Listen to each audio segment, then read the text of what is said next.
Des défenseurs du cannabis en Thaïlande appellent le nouveau gouvernement à adopter une législation qui protège les usagers, les entreprises, les non-consommateurs et les mineurs, face aux inquiétudes suscitées par des changements récents qui favorisent la création de conditions monopolistiques dans l'industrie. Lors du « Forum communautaire sur les drogues », organisé par le Health et Opportunity Network, l'activiste thaïlandaise Chokwan Kitty Chopaka a dénoncé des amendements risquant d'exclure les petits acteurs et de compromettre la protection des consommateurs.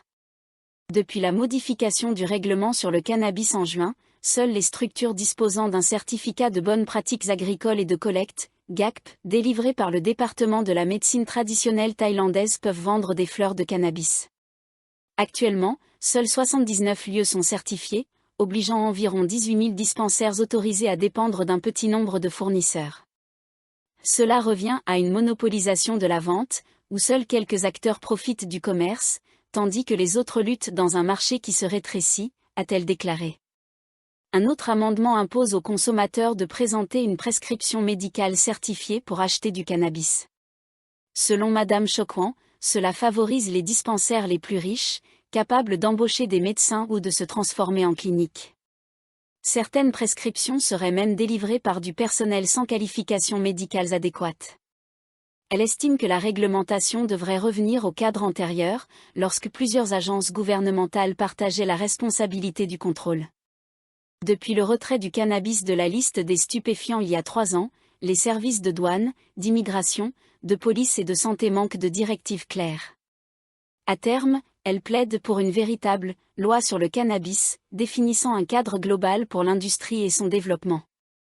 Bien que les autorités justifient les dernières règles par la volonté d'assurer la qualité des fleurs via les standards GACP, Madame Chokwan juge ces mesures inefficaces et facilement contournées par la corruption.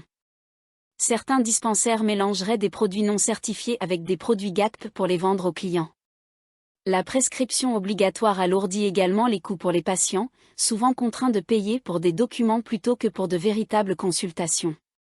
Dans certains cas, les médecins ne seraient pas dûment qualifiés. Elle a aussi évoqué l'apparition de prescriptions délivrées illégalement à distance via des services de télémédecine. Selon elle, ces règles prétendent protéger les consommateurs mais, en réalité, elles poussent entreprises et clients dans un système de conformité artificielle, sans améliorer véritablement la sécurité ou les standards. Concernant l'usage abusif chez les mineurs, Madame Chokwan insiste sur la nécessité de privilégier l'éducation à la prohibition. Elle affirme qu'il est préférable d'enseigner aux enfants les risques et la réalité du cannabis, au même titre que l'alcool, la caféine ou certains produits ménagers, afin de les responsabiliser. Plus on cache l'information, plus on alimente la peur et la stigmatisation. Il faut en parler ouvertement, intégrer ce savoir dans l'éducation et donner aux enfants les outils pour se protéger, a-t-elle ajouté. Aujourd'hui, les défenseurs du cannabis considèrent que l'industrie thaïlandaise se trouve à un tournant. La dépénalisation d'il y a 3 ans avait ouvert des perspectives pour les entrepreneurs et les patients, mais les nouvelles réglementations du ministère de la Santé favorisent une élite économique. Les militants appellent donc à une législation complète, garantissant une concurrence équitable, une meilleure protection de la santé publique et un avenir durable pour le secteur. La Banque de Thaïlande, BOT, a déclaré le lundi 8 septembre qu'elle envisage des mesures pour atténuer l'impact du cours de l'or sur le bas. La BOT a ajouté que la vigueur de la monnaie thaïlandaise était due à la faiblesse du dollar et à la hausse du cours du métal précieux. La Banque centrale n'a pas détaillé les mesures qu'elle compte mettre en place, mais a précisé qu'elle vise à réduire la volatilité du bas. Ce mardi 9 septembre à 8h, heure de Thaïlande, 1 euro vaut 37,27 bahts et $1 US vaut 31,66 bahts. Les secouristes recherchent un touriste russe porté disparu après avoir été emporté par de fortes vagues alors qu'il nageait sur une plage de Phuket peu après minuit. L'incident s'est produit vers minuit 30 jeudi, devant un hôtel situé entre les plages de Banana et Netong, dans le Tambon Saku du district de Talang, a indiqué le Paul Capt Suporn Muangkay, chef adjoint des enquêtes au poste de police de Saku. La police et les équipes de secours se sont rapidement rendues sur place, où elles ont rencontré une touriste russe, Kamila Sharipova, 24 ans, compagne de l'homme disparu.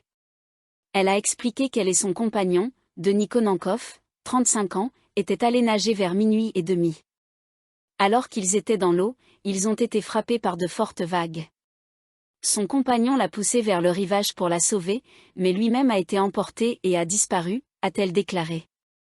En raison de l'obscurité et de la mer agitée, les recherches n'ont pas pu débuter immédiatement. Jeudi matin, des plongeurs de la fondation de secours Kuzoltam Fuke ont été dépêchés sur place pour tenter de retrouver le touriste disparu. Un séisme de magnitude 5,4 a été enregistré jeudi matin au large de la côte sud du Myanmar et ressenti dans plusieurs quartiers de Bangkok. Le tremblement de terre s'est produit à 9h58, à une profondeur de 10 km, selon la division d'observation des séismes du département météorologique thaïlandais, TMD. L'épicentre se situait en mer d'Andaman, à 211 km au sud-ouest du district de Maeso, dans la province de Tak, a précisé Natawut Dandé, directeur général adjoint du département et responsable par intérim de la division. Le département des ressources minérales a attribué le séisme à un mouvement le long de la faille de Sagaing, qui traverse le Myanmar du nord au sud. Cette même faille avait provoqué le tremblement de terre du 28 mars, responsable de forts dégâts et de victimes en Thaïlande et au Myanmar. À Bangkok, plusieurs habitants ont signalé sur le site du TMD avoir ressenti des vertiges et observé des lampes osciller. La plupart se trouvaient dans des immeubles de plus de 10 étages. Dans le district de Dindang, les employés d'un bâtiment abritant les bureaux du ministère du Travail ont évacué les lieux après avoir ressenti les secousses. Un témoin situé au 11 étage du Prime Building, dans le quartier de Klong Toenua, a rapporté avoir senti les tremblements vers 10 heures pendant environ 10 secondes. D'autres signalements sont venus des districts de Ratchathui, Pathom Wan, Bang Ka, Huekwang, Phayatay, Bang Rak et Klong San. Santi Lopley, professeur de géologie à l'université Chulalongkorn, a estimé que le séisme n'était pas grave et a appelé la population à ne pas céder à la panique, rappelant que la Thaïlande se trouve sur une plaque sismique et que ce type d'activité est normal. Amorn Pimama, président de l'Association des ingénieurs structurels de Thaïlande, a précisé que la secousse avait eu lieu dans une zone différente de celle du 28 mars. Moins forte, elle s'est toutefois produite plus près de Bangkok, à environ 400 à 500 km, ce qui a pu affecter certains immeubles de grande hauteur.